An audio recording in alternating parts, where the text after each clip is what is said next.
In the hours before their Thanksgiving meal, firefighters, not family, arrived at the Logan family home in Kansas City. She saw the smoke coming out of the kitchen along with the flames out of the dishwasher. Flames that charred their kitchen and filled the house with smoke.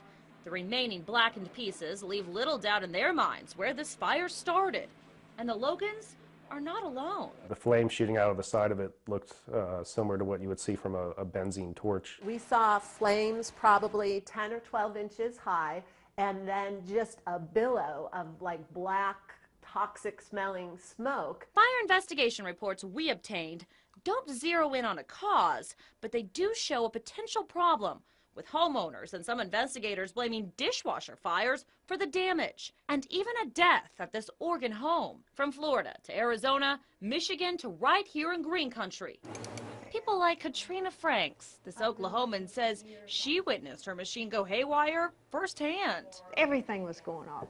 So I opened the door to see what was going on and punched the controls, the buttons, to make it stop, hopefully, and it blistered the ends of all my fingers. Katrina feels lucky it wasn't worse. I found out later how fortunate I was after seeing on the internet about people who've lost parts of their kitchen, all of their kitchen, and all of their house. Her story is one of many the federal government knows about. Between March and November of 2011, more than 260 complaints related to dishwasher incidents were logged with saferproducts.gov.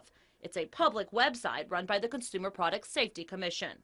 Of those, more than half reported smoke or flames. It was scary because we have young children, and it could have been a disaster. While a few hundred potential disasters were made public in that online forum, our investigation uncovered that the CPSC knows of more than 1,600 reported problems with dishwashers in the last 5 years.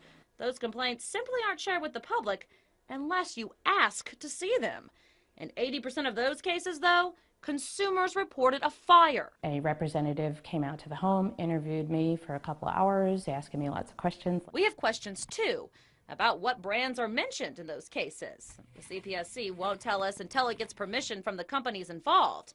We've been waiting for 6 weeks, and while the government isn't pointing fingers at any brand, consumers are. They're posting on blogs like KitchenAidFire.com, which has dozens of complaints. Attorney Charles Fax filed a lawsuit against Whirlpool, which makes KitchenAid, Kenmore, Maytag, and Sears brands. Fax represents 11 people who say they've had serious damage from fires in dishwashers made by Whirlpool, which has until February 15th to respond to this lawsuit. Those who filed the complaints not only want compensation, they want a recall. This design defect in the control unit causes the wires inside to overheat and eventually burn. A defect consumers believe exists in Whirlpool machines, which account for about half of the dishwasher complaints on saferproducts.gov. But consumers have reported fire and smoke in other brands too, including Frigidaire. While that company doesn't have as many complaints as Whirlpool, fire investigators believe a fire in or near a Frigidaire dishwasher killed an elderly woman in Oregon. Consumers have also complained on saferproducts.gov about Bosch and GE in smaller numbers. GE is the brand that Ken Logan says caught fire in his home. Dishwasher would catch on fire. You've got water. How can it catch on fire? It did. While Katrina didn't have that problem, she says she did have a really hard time getting her money back. Now she has a new dishwasher and has learned a valuable lesson. I don't ever run the dishwasher when I'm not here and awake. Marla Carter, 2 News works for you.